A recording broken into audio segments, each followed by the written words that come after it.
Magandang araw guys.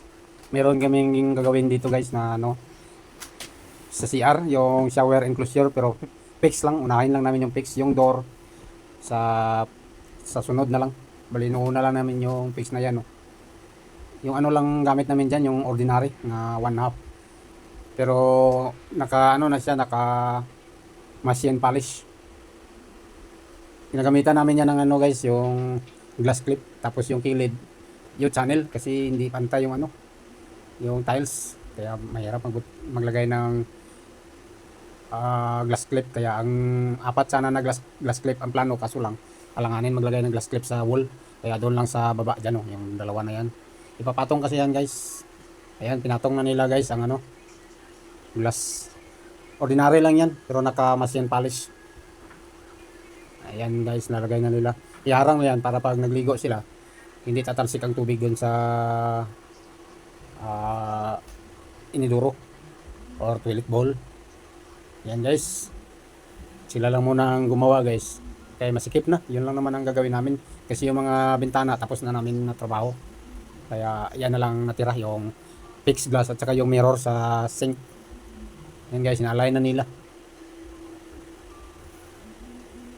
Ayan, lapit na matapos guys. Mabuti na lang nakaisip kami na bumili doon sa temper division sa ordinary, kasi nung hindi ko pa naalala na pwede pala dyan magbili, doon kami bibili sa ordinary nga glass. Hindi sila magbibigay ng cut size, kailangan bumili ka ng malaking, halimbawa 8 by ila to 8 by 7, kaya ang kailangan namin 4 by 3 lang, kaya mahal daan. May get 5,000 yung 8 by 7 na 1/2 na clear glass. Maliit lang yung singil mo dyan, may ginansya ka, kaso lang doon sa retaso sa sa one whole sheet na 8 by 7 na glass. Kaya mabuti nakaisip kami na doon kami bumili sa tempered division, kasi pwede kang bumili doon ng cut size, pwede pa mo i-machine polish, kaya maganda yung kilid dyan. Ang gilid maganda, naka machine polish. Kaya kung ordinary lang ang pagkahiwa, kami lang maghiwa, kuan lang yung baidan lang, anong tawag nito, hasa lang kami, mano-mano lang na hasa.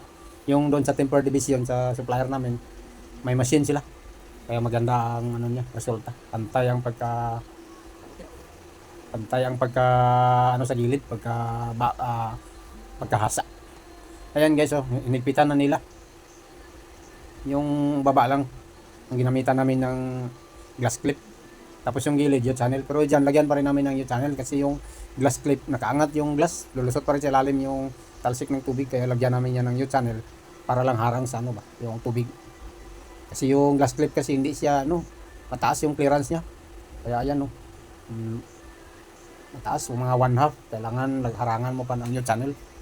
Kaya sa sunod maghanap ako ng glass clip na mababa lang yung niya, angat. Sa next week meron na naman kaming ikabit na guys, shower enclosure ng letter L.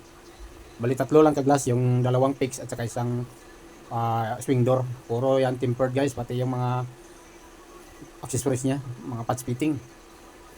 Pero yan, ordinary lang yan. Pero lagyan pa rin namin yan ng tempered na door, kaso lang tubipalo na lang kasi unahin lang daw muna sabi ng may-ari yung fix na ganyan. Pero yung pintuan niya naka-ready na may preparasyon na yan para in case nga mag-go siya sa door, naka-preparasyon na yan. Magkadugtong na yan sila dayon sa kinabit namin na fix. Baliw nga sa ngayon wala pa yung pinto.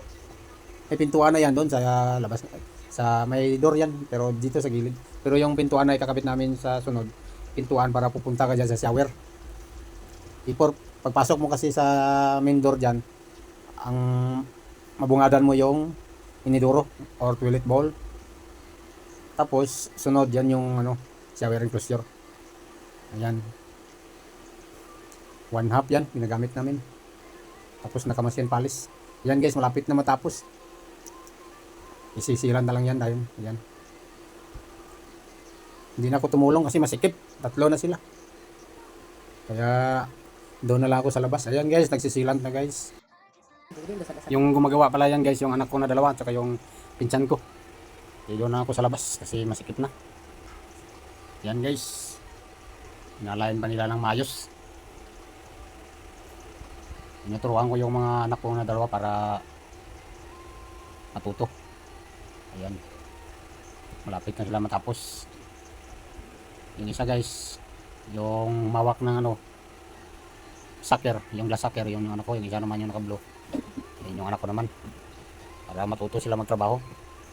Para pwede sila magtrabaho sa labas, pwede rin dito lang sa akin magtrabaho. Ayan, malapit na, naglilinis na yung isa. Yung isa, hinigpitan niya yung glass clip. Ang ano pala dyan, yung Allen wrench. Ayan guys, oh. Kuntiin man lang yan sana, pero hindi pwede nga isang tao lang kasi mabigat yan. Makapal yan, 1/2. Kaya kailangan meron kang mga kasama. Tsaka kunting pan lang yan, delikado. Kailangan slowly but surely na trabaho. Zero kung hindi na siya. Kailangan wala kang magawang pagkakamali dyan. Isang pagkakamali lang, wasak ang pira. Ayan guys. Ayan na, kinuha na yung ano guys. Kaya magsisilant na sila. Ayan, nagsisilant na. Puti ang ginagamit dyan. Yung... Ayan guys. Nililinis na para magsilant. Ayan. Malapit na matapos guys. Ayan guys, nagsilant na siya. Oh.